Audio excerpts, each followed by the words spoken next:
our panel on storytelling and Dungeons and Dragons. Joining us in our panel, we have Tana Ford and Geoff Torelli. Tana Ford is a 2020 Eisner and Hugo Award-winning comic book artist, known for her work on LaGuardia with Nettie Okorafor.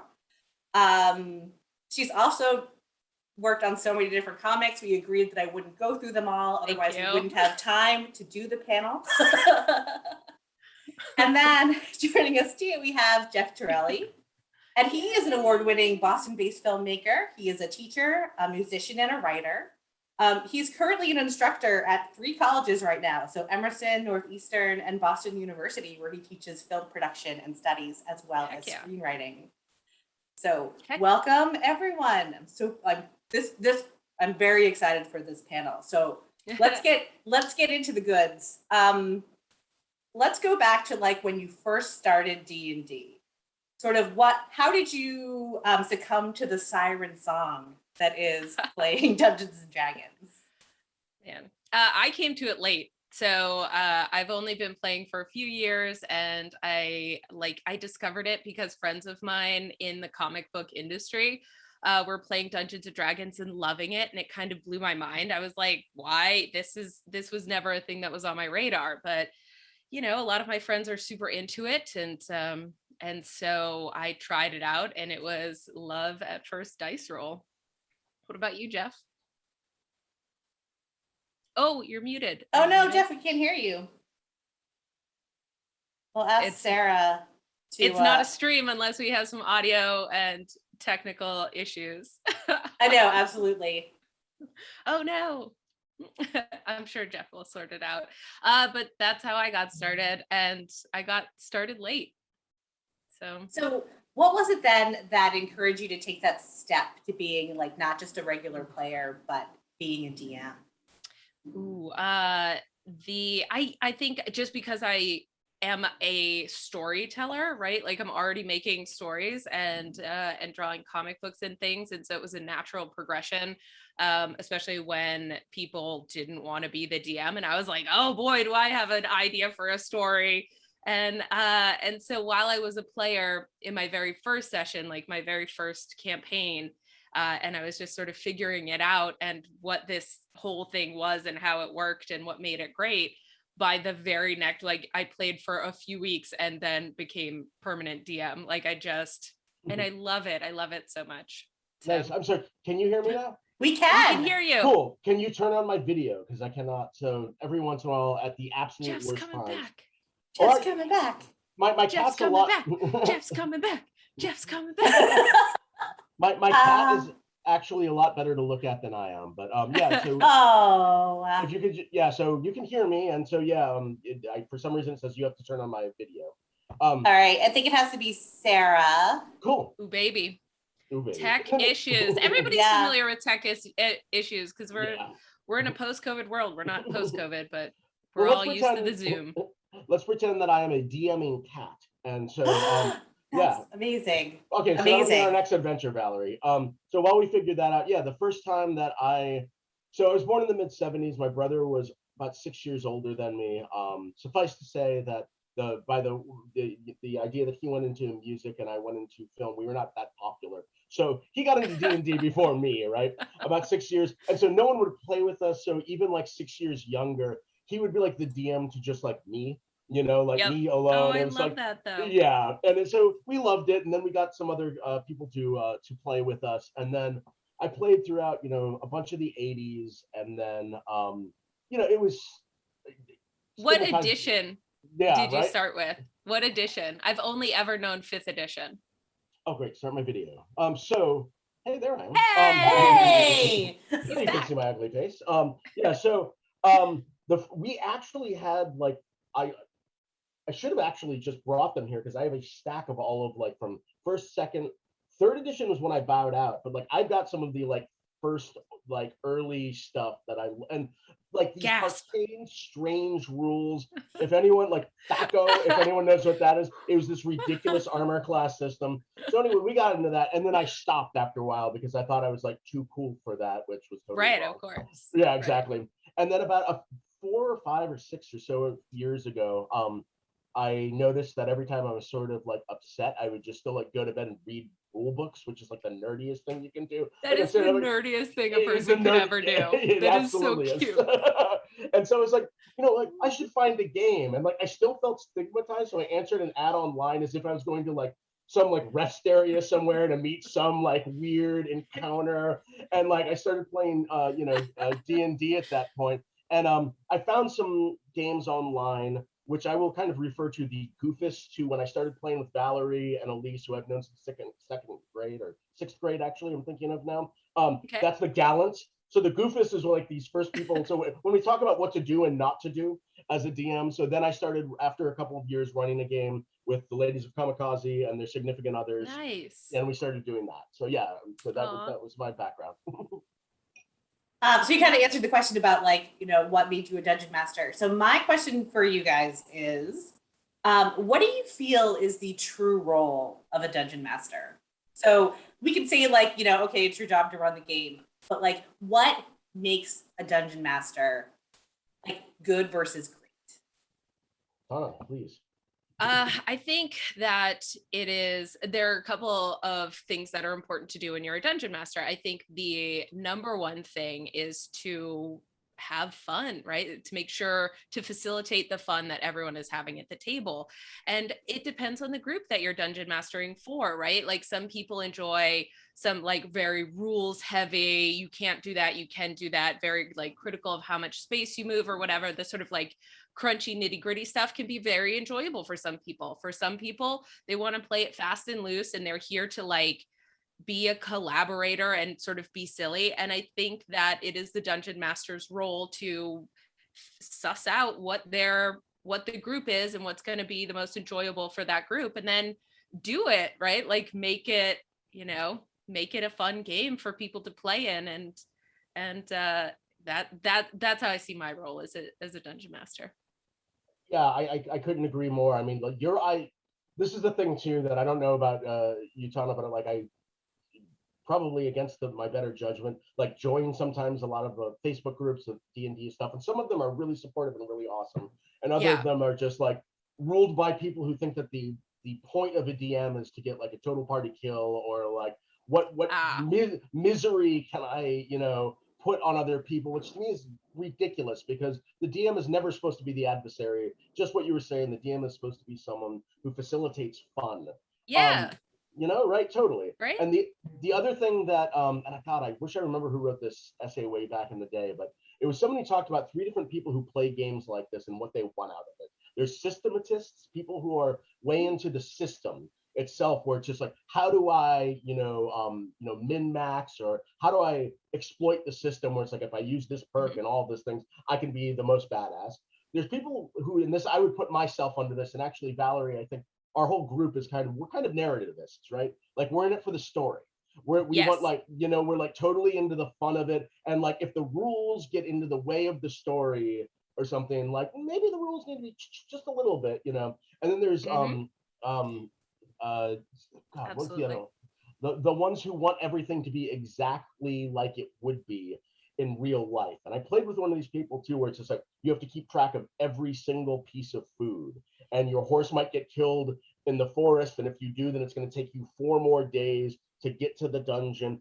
Some people dig that. I'm not against that, but for me it's like, Valerie, you guys would eat me alive, and I would get bored as hell if it was just like, you guys, we're going to spend the first hour and a half of our 3-hour session telling you that your horse got malaria and died, and now you guys have to forage for berries. And nobody was foraging for mushrooms, so I'm sorry. I'm afraid. It becomes, at a certain point, it becomes like Oregon Trail, and everyone dies of dysentery.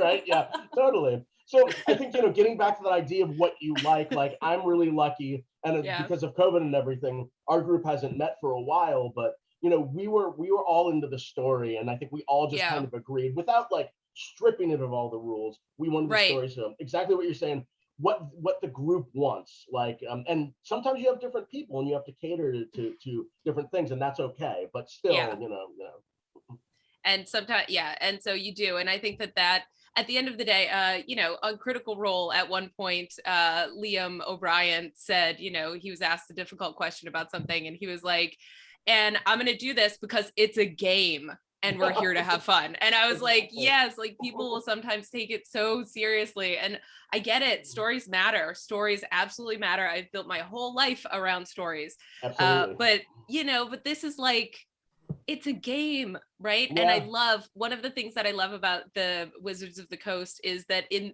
every edition of the like source books, the first page is like, this is a guideline. You can change these rules, like play the game. It is absolutely customizable. These are just suggestions. There are some people that love rules and some people that want to play fast and loose. And like page 1 of every source book says that, and they usually do it in a really comedic way, which I appreciate.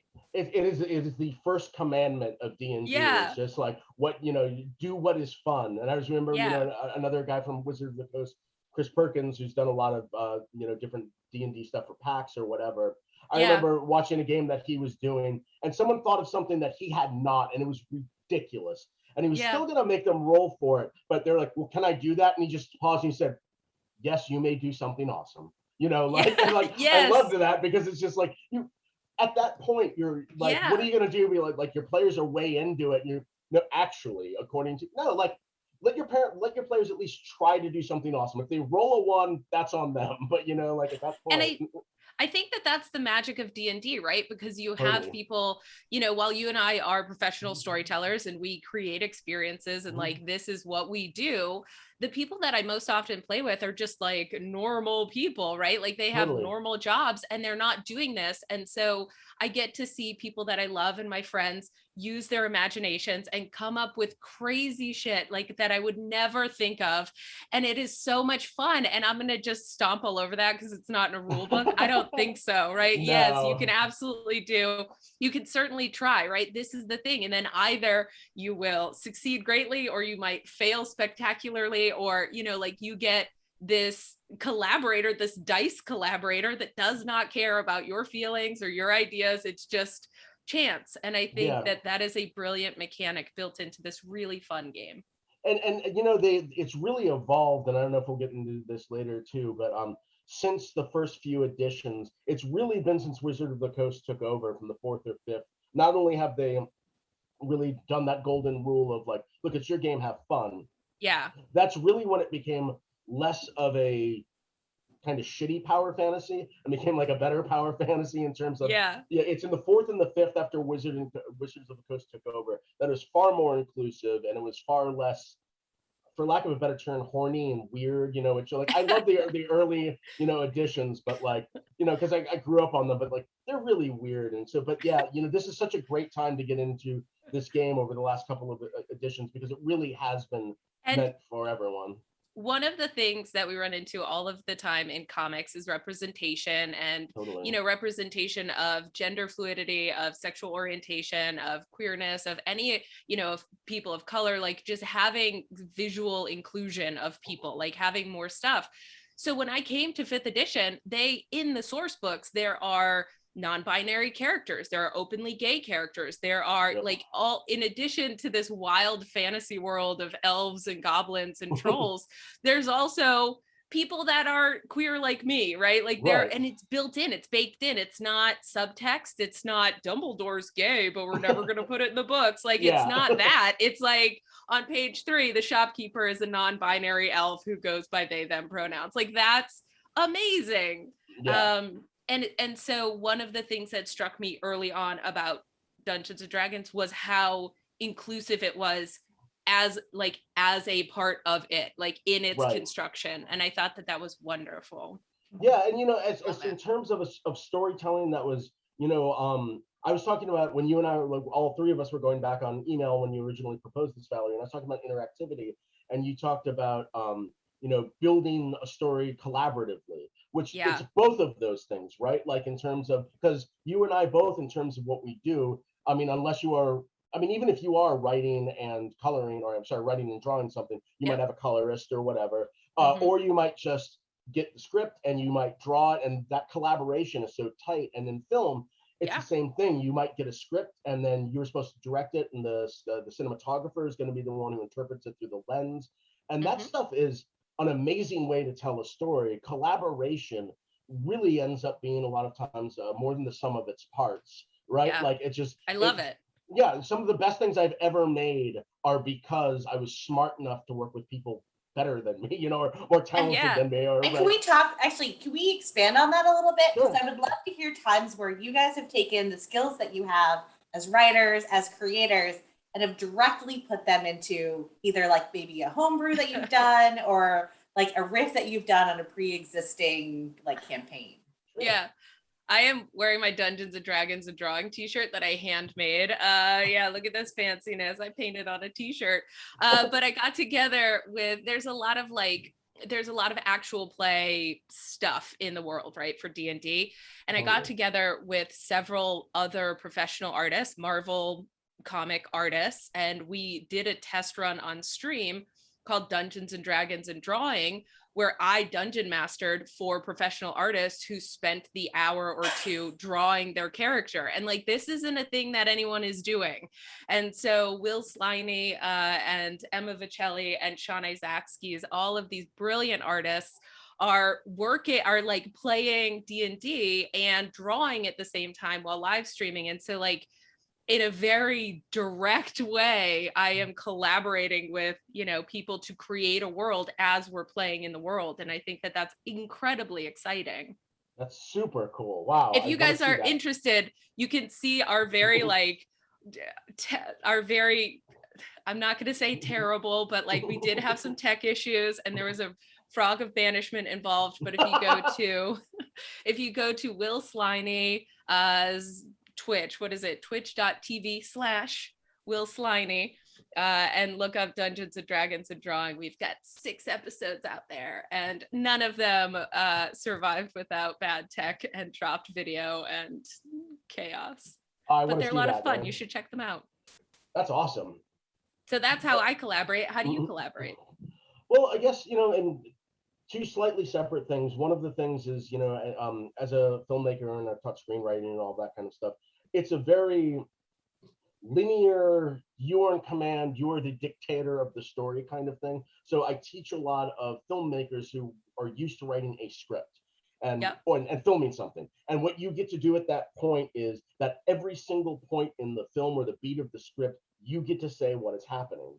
There's a class that I teach that is a whole bunch of different kinds of media all together. So my students learn about narrative through photography, narrative through motion picture, narrative through just audio. So do sound design in that. And the fourth one is interactivity, where they have to make a Twine game. So for those of you who are not familiar with Twine, in its basis form, it's a very easy to use program that's online that you can make like basically like a choose your own adventure online. Other people can, you know, if you really learn the programming and stuff, you can do a whole bunch of other things. But the point is to try to teach them what happens when you have to give up control of a story and give it to other people, and they get agency in that thing. And it's really hard for some of them at first because they know the story they want to tell. So instead of having an effective branching narrative in which decisions actually have impact on the story that they're telling, you can tell that they're just like, you could go there, but you're just going to die. Just keep going, just keep going. They're still trying to tell a linear story. Yeah, so, it's like a jam piece, or, you know, it's improv, it's yes and, right? Yeah, it's gotta be, or else it's not. That's the most effective thing. I mean, I love video games, but video games will never have the depth of something like any tabletop games, because we can tell stories to each other forever. You know, Skynet doesn't exist yet, so, you know, our brains are still the best way in order to do these things. So it's very hard for them to tell like an interactive story, because it's scary to give that control up. So one of the most important things is when you're, like you said, the ancient art of yes and so, you know, when I was applying that for you know, one of the campaigns that I was doing with Valerie and Elise and their significant others, the first thing that we did was, because I loved Ravenloft in the 80s, so the Curse of Strahd, we were doing this like pre-made adventure that I was switching things around in. And I know my audience, and I was like, okay, this person is damsel, so I'm gonna gender swap this one out. And yeah, it was just, and I made, the Bella Lugosi into this like super kind of like leather dom woman who's just like, like, so we did all that. But my favorite part was, I came up with this great, medieval name for the guy, the guy that I switched into the damsel. And immediately the name went wrong because Valerie decided that her character, our druid, was like totally in love with him because he's just like this muscle dude. So I started playing him as like this surfer guy. And then she was just like, your name's Kevin. Your name's Kevin from now on. And all at once it was like, so I go talk to Kevin. And it's like, we completely changed the name of it. And it was awesome. Like everything just kept rolling from then on because that's what, and I thought it was hilarious. And also, I mean, that's the other thing. I mean, maybe we can talk too about, I think we already did, about knowing your group. But one of the advantages of working with Valerie and Elise, who again, I've known since 6th grade, and I've known their significant others for a while. My wife was in the group, is that I really didn't have to worry so much at that point of like stepping on toes. I know we're all a bunch of goofballs, and I know we're just like, so I wasn't worried about, content that would offend or be weird to someone, but also, I mean, not that our game was filled with that. What were you going to say? Sorry. Just to build on your point, I think that in order to be a good DM, you might have an idea for a character, an NPC, and then your player comes up with something hilarious and amazing and better than what you had. And it is your role as the DM to recognize that and to like bring it back to sort of writing and comic book making, whatever. It's the adage that you have to kill your darlings, right? Like maybe this great name for your Transylvania himbo was going to be amazing, but Kevin just does it better, right? Totally. So you have to be willing as a DM. I think part of what makes a good DM is those improbabilities, that yes and quality, and the willingness to throw out sometimes a lot of work that you've done because your characters have come up with something even better than you had, Mm-hmm. I love that. Yeah, so I'm sorry, I didn't mean to interrupt you. I'm done. Just to build on that part, Chris Perkins, again, who I went to saw one of those PAX panels, he had, someone asked him about like, lessons he learned early on as a DM, and he talked about one of the first times that he had DM'd, he like stayed up all night with his graph paper, and he made this amazing dungeon, and he had like these traps, and there was like 3 levels to it, and he did the cliche, what's known as the cliche, where everyone meets at an inn, and they're at the inn, and he's like, you overhear a dwarf talking about this dungeon, and they're like, what's going on in the kitchen? Not a lot. So there's this dungeon, we want to go into the kitchen. And so he learned at that moment, after we spent all night, he let them go into the kitchen, and they were like, what if we took over this restaurant and started serving people? And he was like, okay. And he thought that was such a weird, great idea that he was like, okay, so what do you do? And they had to like battle and do stealth to get rid of these people. And then they had to buy it from the bank. And I love it. Yeah. And so eventually. This is the joy of D&D, right? Like you can be that chaotic. Yeah. And one thing that you have to learn, I think, is especially when you are dungeon mastering and you are creating homebrew worlds and these big epic things, even if you do all this game prep for a game that week and it never comes up, you will use that stuff again, right? Like that doesn't save it somewhere. Like keep your notebooks, keep your open documents, and continue to build your world, because eventually your characters will go to a dungeon. Eventually your characters, once they have bought the inn and decided that they're proprietors of this town, that they're never going to leave, like they're going to want to go do zany adventures and use all their spells or whatever. So the stuff that you build, you might not use it, right? So this brings us to an interesting question of preparation. How do you prep for your games? What's your prep like? I imagine it's changed over time, but what is it now and what did it used to be? So it used to be really, really in depth and several nights. And then, I ran into just the thing that we're talking about is like you say, you can file that away. And also there is a certain amount of not making people feel railroaded when you give them choices, because so unlike a video game, where you're going to play over and over again, that's when you realize you've been railroaded if you keep playing it over and over again. But for most of these adventures, you're going to play it once. And so you let people go somewhere, and then as you said, well, maybe that dungeon you thought was going to go through this adventure, but they chose this path.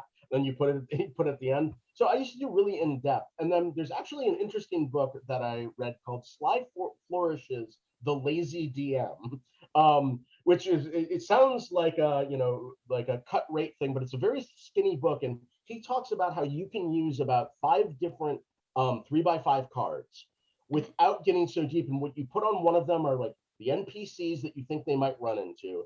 What you put is 3 or 4 paths you think they might be able to go on into, and then goals for if they go to the dungeon or whatever. And instead of having maps or everything, it's these, if we're talking about this as an improv, if we're talking about this as a yes and, if you just have those notes in order to refer to, it's really no worse and sometimes more freeing and better than when you do spend those nights on those graph papers and everything. So you also might have some maps on the side, but like kind of the less.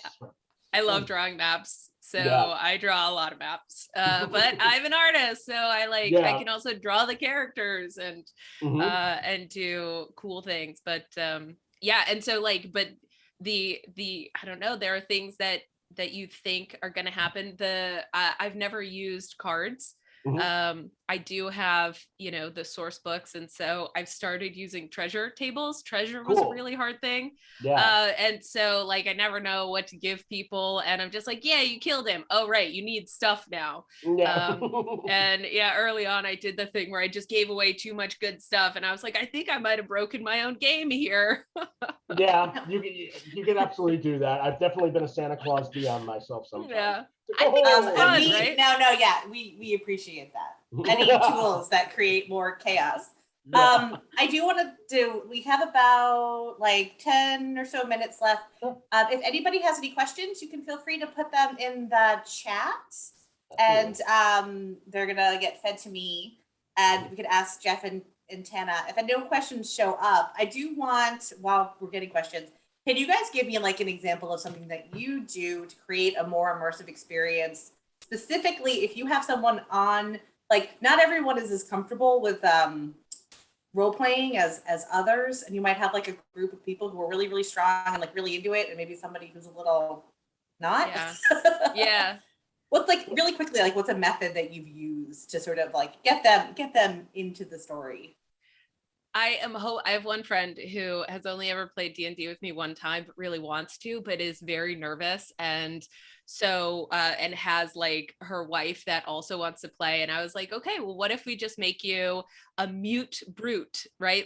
Something in your tongue was cut out, so you can't speak. And you're just you're big and burly, and you're companion is going to be, your wife's character, who's a gnome or something, like a gnome healer, because nobody ever wants to play healer in my games. And so you can just walk around. You don't have to role play, right? That's the stuff that you are having strong feelings about, and that's really in the way of you allowing yourself to enjoy this thing, which is just all your friends getting together and being silly. So here's a workaround. We can make it character based in such a way that you don't have to do a voice or figure out what you want to do necessarily on your turn. You can just be, your superpower can be that you're big and you hit stuff, and you're the strong silent type. I think workarounds like that can be fun. I think that's awesome. I think that's a great solution for someone who doesn't, because also, like you said, sometimes people, they're like, what do I have to LARP? Are we dressing up, or they've never played before? They don't have an idea of what they're going to have to do. And sometimes that can be really unsettling. My it's not me, but so my wife joined us, and she hadn't played a role-playing game before. And I think she was most kind of timid about knowing the rules or anything, but it was just she didn't necessarily want to go through I don't know if I want to be a dwarf or whatever, but we both love cats, and she's like, can I be a cat? And I was like, absolutely. So yes. I mean, you can be a type of, there's an actual race for that in there, but also okay, so what do you want to do? And then you filter that. And it was just you know what? You sound like you want to be a paladin, and then actually for the things that you want to do a human. But I made her she made up her own god that was this cat who gave her cat ears, perfect, and everything. Perfect. And so, totally right. So she was way into it, and then also with everyone at the beginning, I sent kind of separate emails. It was just you told everyone your backstory, but tell me something about your character that we don't know. And so getting that information that they might that they only know, and then you put that into the game where it's kind of like a wink to that person, where they're Yeah, like, oh, like I you're like speaking it. to me, but no one else knows about it. I like that a Sometimes that lot. can be difficult because now you've got like 5 threads and you worry about including everyone. And sometimes I've definitely failed to do that. But at the same time, I think that lets people be included, but at the same time not feel like they're being put on the spot at that moment. I have to say, yeah, from experience, that's like a little booster, right? It's like a little like, here's your chance to like put your toe in the water if you want, but maybe you don't want to. So we Right. actually have 2 questions. Cool. So and we have about like, a little less than 10 minutes left. So let's see. Question for do you find it easier to create mostly homebrew worlds or worlds heavily based in the established lore / material? And this person says, I've personally fallen down the homebrew rabbit hole. Yeah. I love homebrewing things, and a great place for me to begin doing that was Matt Mercer's Exandria world, Taldore. And, I think it's a great example of somebody that took what existed in this very collaborative fandom and like source books and Faerun and the sword code, and then like made his own thing really well and inhabited it. And so I found that a really good and informative place to like begin building my own stuff. And so Totally. I think that and I love that. So world building is my favorite thing. Yeah, I mean, like, obviously for what you do, like that. Yeah. That's got to be. Matt Mercer also is a great, what's the name of his? I forget his. Critical Role, Exandria. Yeah, right. Sorry, Critical Role. I'm sorry, I was actually thinking of another one. Anyway, but no, now I remember Matt Mercer's Critical Role. So, I guess what you're saying too is having a jumping off point is a really good idea. So, like, you had something that had kind of a little bit of the rules established. I don't think there's, I think it's not a bad idea to start off with if you've never DM'd before, to start off with a pre-made adventure and then getting through that. Like, that's a good thing. Yeah. But then also, I'm totally with Books you. are great. So, yeah, books are great. In the 80s, I loved Ravenloft. That's why I was so happy when Curse of Strahd came out, because the entire point of Ravenloft is actually within this whole land. There's little places, there's little fiefdoms that you get stuck in. And these fiefdoms are created by people who are so awful that they somehow psychically make their own places. And I'm like, what a great idea. So after our last thing, when we finished Curse of Strahd, I was like, okay, instead of going home, I'm going to make my own fiefdom with these people who are so terrible. So like we jumped off and went into that, and it was like, I love it. Yeah, it was like such a cool thing for me. And so I think Awesome. for a young DM or for somebody that wants to DM and never has, get yourself a source book, Rise of Tiamat, or what's the one where you go into the cave and whatever. There's a bunch of source books. Find one. And then like homebrew some of your own stuff in there, like little towns or something, and they can live in there, and you can just use the source book as a guide instead of the hard and fast, this must be so. Yes, our next question says, how do you creatively refresh for new campaigns? Do you read any specific comics? Do you watch TV shows, movies? Like, where do you get your inspiration? I think it depends on what kind of a campaign you want to run. I am not a Hara person, and so I tend to stay away from horror elements. But around Halloween, I like running lycanthrope, werewolf kind of one shots or whatever. Like, I think seasonally it can be really fun to do stuff. I'm doing a dystopian, apocalyptic, end of worlds, Mad Max, climate change, chaos thing. Like, what if the apocalypse was not circumvented and now the world sucks? Like, that is a personal outlet for me, living through these difficult times. What about you, Geoff? So yeah, I guess I think about the stories that I like, and one of the things, and this is something I tell my students who write film all the time, where it's like, figure out what you like and break it down to its most basic, like the total basic thing that you can, because that's not stealing. Because, by the way, like at this point, I'm not going to say that there's nothing new under the sun. People do a lot of creative things, but like in terms of like Hero with 1,000 Faces, or however you want to think about this stuff, there's been stories that, so you love Raiders of the Lost Ark. Raiders of the Lost Ark is about a corrupt, evil army trying to get something of unimaginable power and someone else trying to stop them. Like that's You're it just at its describing root. the Avengers movie. You're Right, just exactly. describing Captain America. You're just Yeah. describing et cetera, et cetera. Everything. So what are the things that you dig? And the other thing too is I really like to look into genres. So I one in my the homebrew that we did, Valerie, I don't know if you remember, we had about 2 sessions or so. I was like, F it, why don't we do a heist? So like there was a mansion, and I was like, who doesn't want to like infiltrate and be like Ocean's 11, but in a costume party, and they have to go steal something. So like you do a genre for a couple times. It's like, what are the aspects of a genre of a heist story? And like everyone was on board because some of them like snuck in and pretended to work in the kitchen, and other of them found ways to get invitations. And throughout that adventure, and we didn't get to finish it because of COVID, but then another one I was like, man, do I love like The Thing, John Carpenter's The Thing. Well, what if they come across a laboratory in the snowy mountains? And so like think about the genres that you like and that you dig, and like, look, you're not also like what we're doing here is not deep like storytelling in the way that it's a game, right? Like we're not trying to like, oh, did you get the metaphor that I laid down there? No, we're looking for genre thrills and a lot of fun. So think about the stories that you dig and what makes you like them. And too, that we did like one that was basically Shadow over Innsmouth by Lovecraft, like where they showed up this village and everyone's super weird.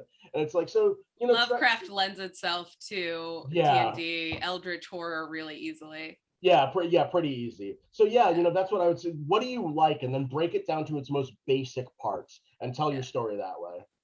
I love that. We have one last question in like the last 3 or so minutes. If I'm not gonna go over a little bit, but we do have an 8 o'clock panel.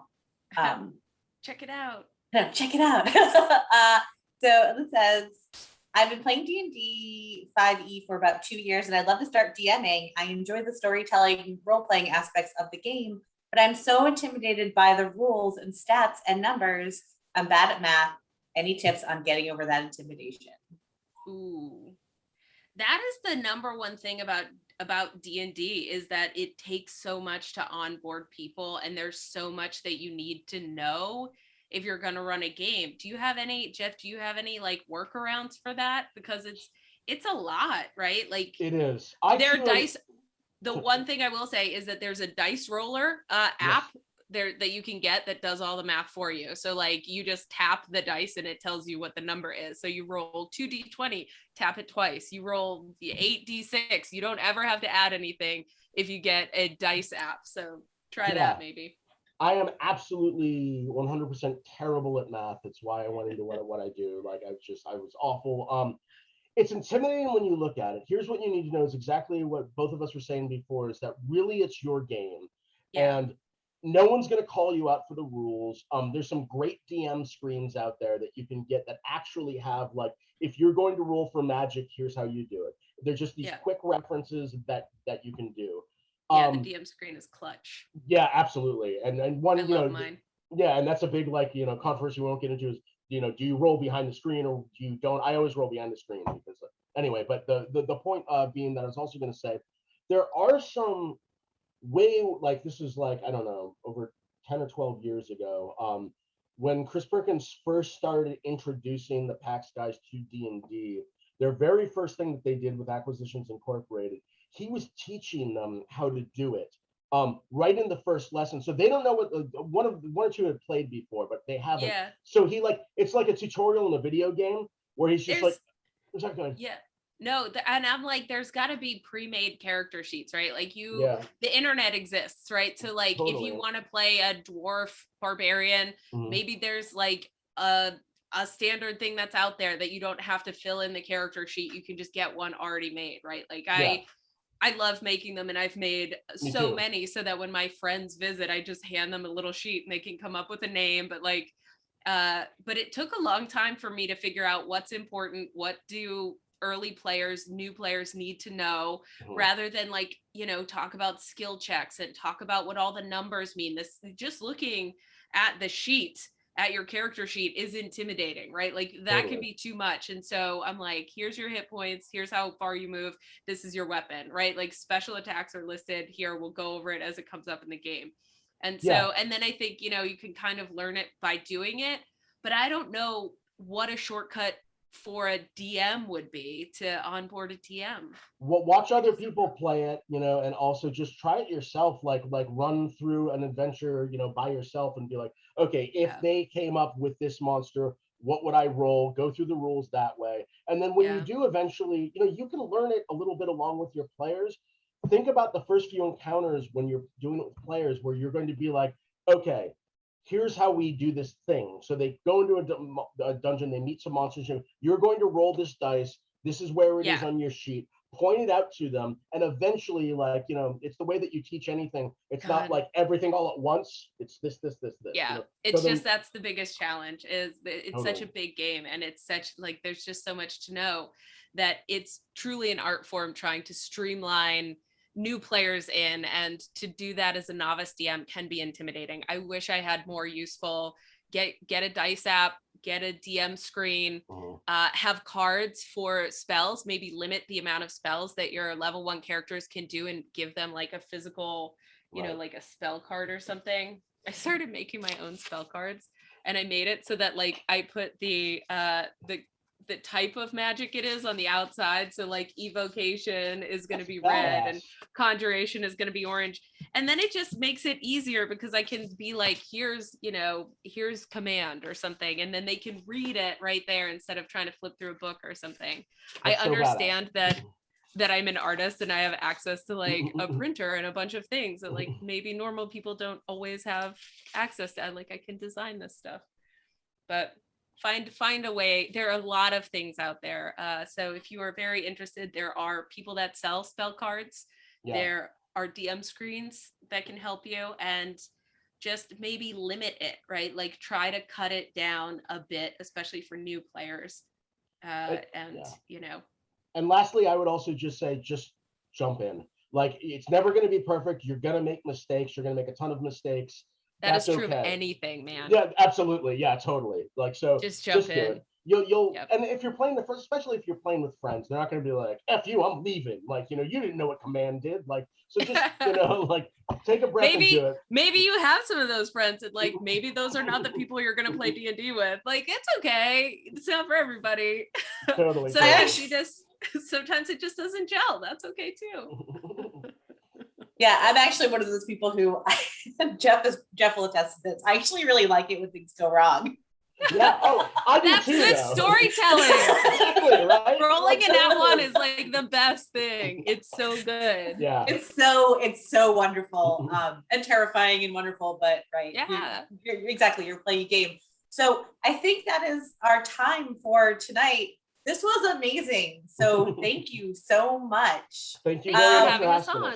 And part of me is like, I'm gonna have to try to figure out some way now to get to, I don't know, get on some sort of waiting list to get into both of your games. Yeah. Absolutely. Yeah. If you ever have an opening, please let me know. Yeah, absolutely.